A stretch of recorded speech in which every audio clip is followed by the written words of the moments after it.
Hey, I'm Ray. And if you've landed here, welcome.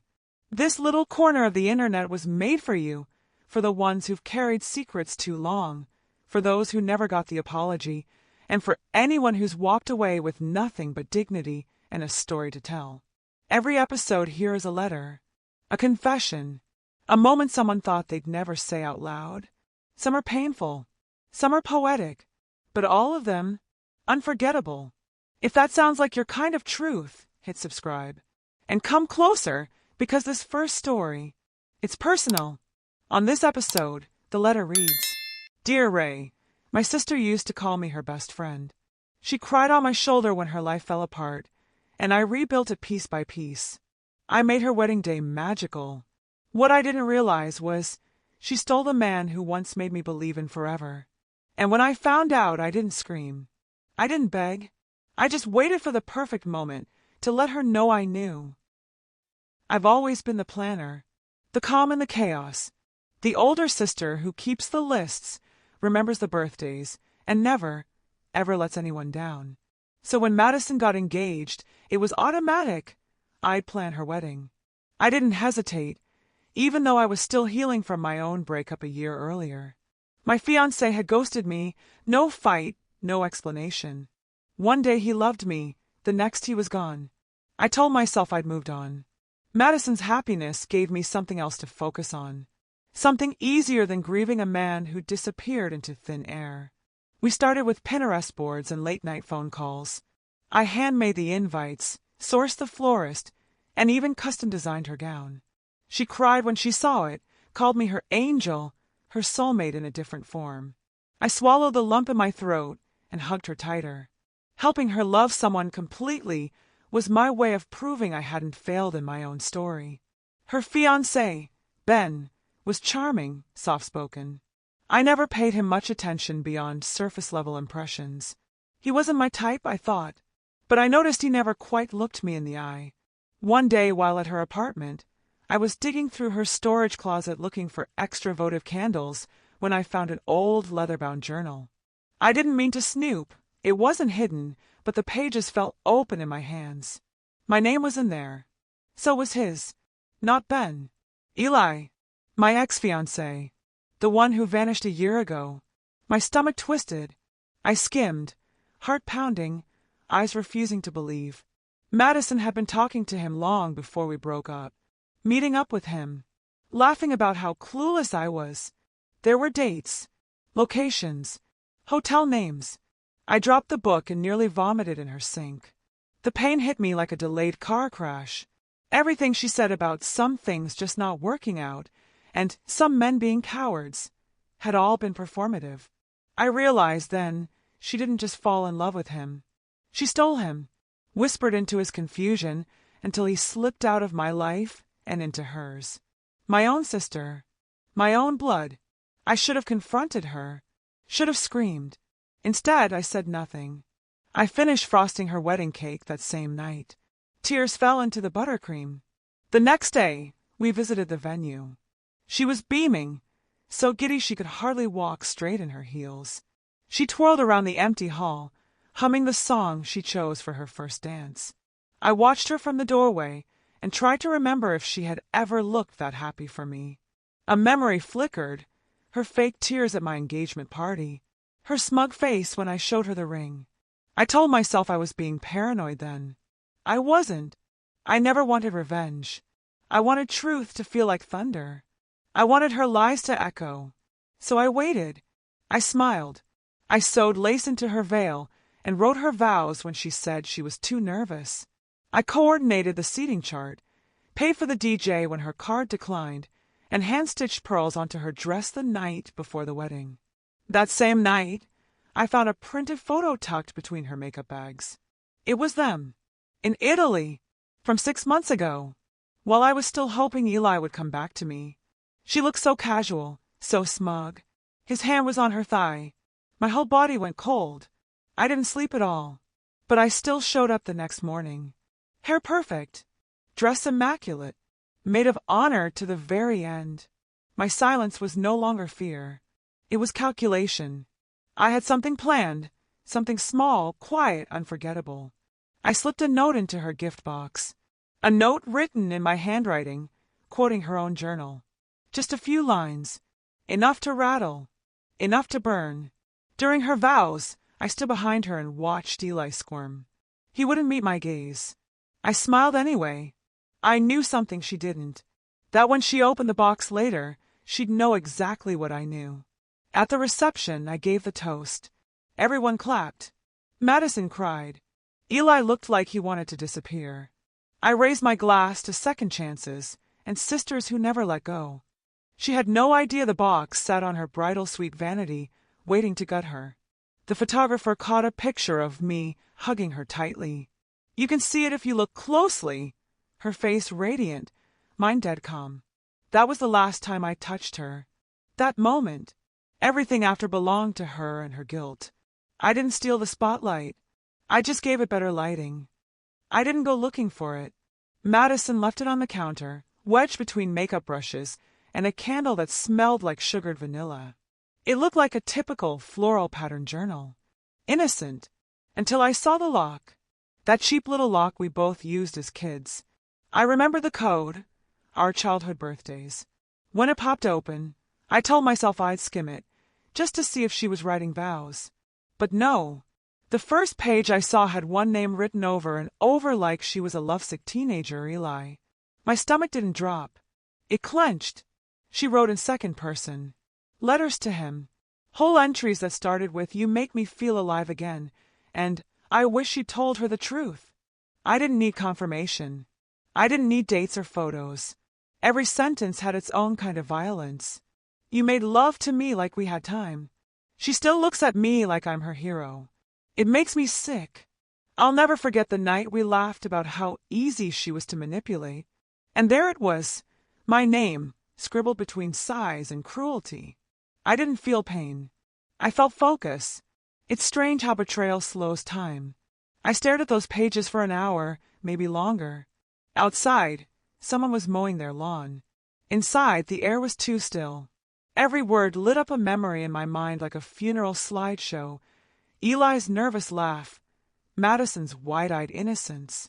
I realized she didn't just love him. She reveled in the secret.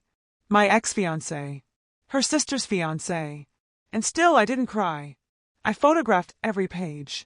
Then I wiped my fingerprints off the cover and locked it again. Put it right back where she left it. I didn't need to ask her why. I already knew. Madison had always lived for attention, but when her life crumbled after her fiancé left her last year, I was the one who stepped in. I took her in. I paid her rent. I even helped her start her baking business, the one she now ran from my kitchen. People called us inseparable. I guess she couldn't handle that I had built something steady while she drowned in disasters. Taking Eli was never about love. It was about power. And in some twisted way, I think she wanted me to know. That night, she texted me a photo of her wedding shoes with the caption, "You are my angel. I could never have done this without you." I looked at the screen and nearly laughed. The sheer delusion. The performance. I typed back, "Always meds. Wouldn't miss it for the world." Then I opened a blank document on my laptop and began typing my own vows, not for her, but for the toast I'd give at the reception. A toast that would only make sense to her. One she'd never forget. I never once thought about telling Eli. He was irrelevant now. An empty vessel in a perfect suit. Let her have him. Let her build a house of cards with someone who couldn't even tell his own truth. I didn't want him back. I wanted something else. Not revenge. Not chaos. Just clarity. Just the look on her face when she realized I'd known. That she'd failed to hide it. That all her pride, all her power, had been built in the palm of my hand. The one she mistook for forgiveness. The next morning, I delivered her custom cake sample and smiled through her rehearsal breakdowns. She was nervous, jittery, and part of me wanted to believe it was guilt, but deep down I knew better. Madison never regretted things. She regretted getting caught. As she fussed with the lace on her gown, she said, "If anything ever happened to us, I'd fall apart. You're my soul twin." I brushed her hair behind her ear, like a sister should, and said, "Nothing's going to happen. We're just getting started." That night, I stared at the printed photos of her journal pages. I didn't know what I was going to do with them yet. I didn't want to go public. This wasn't about social media shame. It wasn't about exposing her to the world. I wanted something quieter, more permanent, something she would think about when no one was looking. I folded the photos into a matte black envelope and tied it with silver ribbon. Elegant, understated, just like the dress I designed for her. When I walked into the venue the next day, everything was perfect. Rose gold chandeliers, a string quartet playing Can't Help Falling in Love. Madison beamed at me as I handed her the envelope. "What's this?" she asked. "A wedding day letter," I replied. "You'll want to open it before the vows." I kissed her forehead. "You're going to make a beautiful bride." She hugged me tightly, and for a moment I felt something close to sorrow. But only for a moment, because as I stepped out of the bridal suite and walked toward the reception hall, I felt it, finally. Not pain, not anger, just peace. I had given her every chance to tell the truth. She chose silence, so now I had mine. And in a few minutes, when the officiant said, "If anyone has reason why these two should not be wed," I knew exactly what would happen next. The ceremony began exactly on time. Madison stood at the altar, glowing in the way only a bride can, wrapped in lace and lies. The officiant spoke with reverence, and guests dabbed at their eyes as the music swelled. I sat in the front row, my hands folded neatly in my lap. The envelope I'd given her earlier was nowhere in sight. Had she opened it already? Or was it still waiting beside her bouquet? I watched her carefully, and for a moment I wondered if she'd somehow hidden her guilt that well. But then I saw it, a slight tremor in her hand as she took Eli's. Her lips pressed together in a tight smile, like a performer waiting for her cue. The officiant began the familiar lines, "Dearly beloved," and I stopped listening. I didn't need the words. I needed the moment, and it came when he said, "If anyone has reason why these two should not be joined in holy matrimony, speak now or forever hold your peace." Silence. Almost. Because that's when Madison's hand dropped Eli's. Her head turned just slightly, scanning the room, then zeroing in on me. Our eyes locked. I gave her the softest smile I could muster. Not smug, not cruel, just calm. And in that moment I knew. She'd opened the envelope. She'd seen every word she thought she'd hidden, and it was unraveling her. Her mouth opened like she might speak, but nothing came out. Eli looked confused. The guests were whispering. The officiant hesitated. Time didn't freeze. It melted. The officiant repeated the question. "Speak now, or forever hold your peace." This time, Eli gave Madison a nudge. "Hey, babe," he whispered. She looked up at him, eyes wide, then shook her head. I'm fine," she stammered. But her voice cracked on the word fine, and her cheeks turned a blotchy red. The officiant moved on.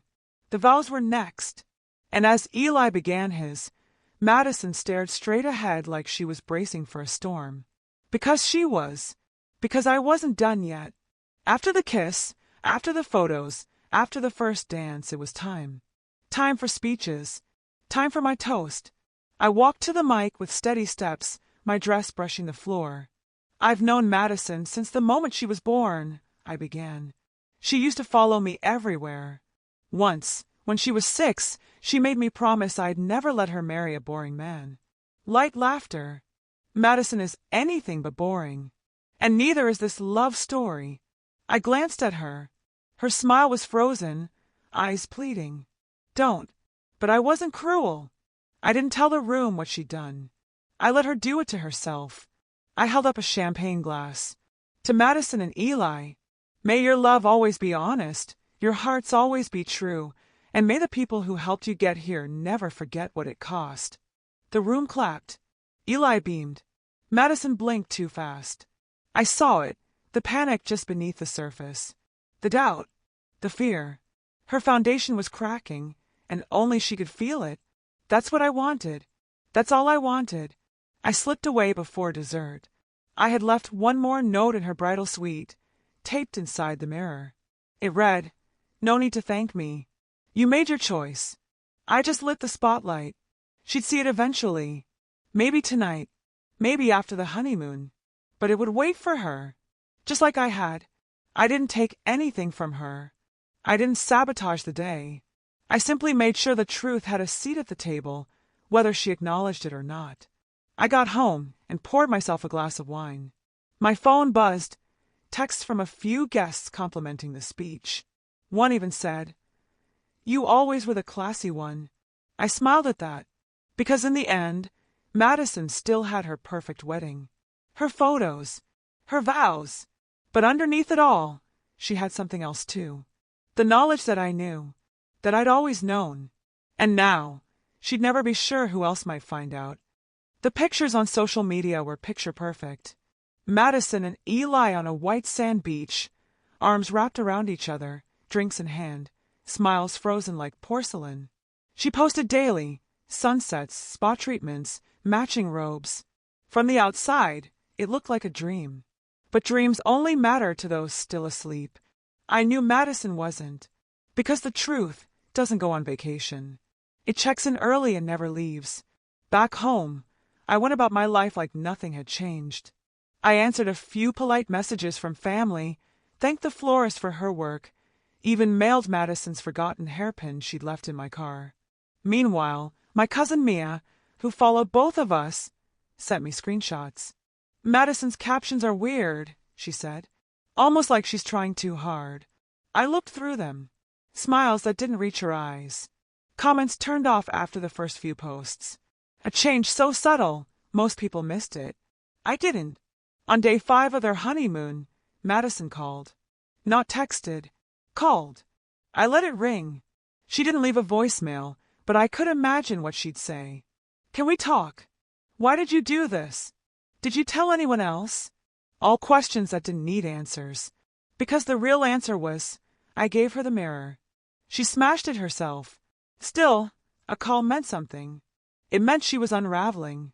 And Eli, he was probably still clueless, basking in the sun while the tide beneath him shifted. I didn't want to destroy her marriage. That was never the goal. But I wanted her to remember that loyalty is a privilege, not a guarantee. Especially when it's betrayed. She thought she could move on like nothing happened. Like people are disposable. Like family bonds are made of sugar and string. But even sugar has a grain. And she'd underestimated mine. Mia called me a few days later. "You're going to love this," she said. "Guess who's back early?" I paused. "No way." "Yep." Madison and Eli cut the honeymoon short. Something about a family emergency. But there's no emergency. Grandma says she hasn't heard a word. That told me everything. The honeymoon wasn't broken by flights or illness. It was broken by truth. Whatever she read in that envelope, it stayed with her. It followed her across oceans and laid down beside her each night. I saw them at a family dinner a week later. Madison looked thinner. Tired. She hugged me tight, too tight. Her eyes searched mine like she was begging for something. Relief, denial, maybe just silence. I gave her nothing. I asked about the honeymoon. Eli smiled. "Beautiful. Just wish we could have stayed longer." I nodded, sipping my drink. Madison's fingers gripped her fork like it might anchor her to the table. Later, I caught her alone in the kitchen. She finally whispered, "I'm sorry." I looked at her, really looked, and for the first time in years, she didn't have anything left to hide behind. "You don't owe me that," I said. "Just live better." Her face crumpled for a second, then she turned away. She didn't ask how I found out. She didn't accuse me of ruining anything. Because deep down, she knew she had done it all herself. I had only opened the curtain. One night, months later, I got a letter. No return address. Inside was a short note in Madison's handwriting. "Thank you for not making it louder." I hear it enough every day in my head. That was all. No explanation. No signature. Just that. And it was enough. I folded the letter and placed it in the same drawer where I had once kept her wedding invitation. The next time I saw her was at a birthday party for one of our nieces. She smiled like she used to. Eli stood beside her, balancing a slice of cake on a flimsy paper plate. I waved. She waved back. That was it. No tension. No whispered apologies. Just life, moving forward. And that's where this letter ends. No big declarations. Just quiet truths, tucked away in the moments people think no one's watching. If this story made you pause, hit that subscribe button and stick around. I've got more letters to read. Some messy, some sweet, some you'll want to yell at your screen for. And if you've ever had a moment like this, where everything looked perfect from the outside, leave a comment. I'm always listening. Until next time, I'm Ray, and these are the stories we don't tell out loud.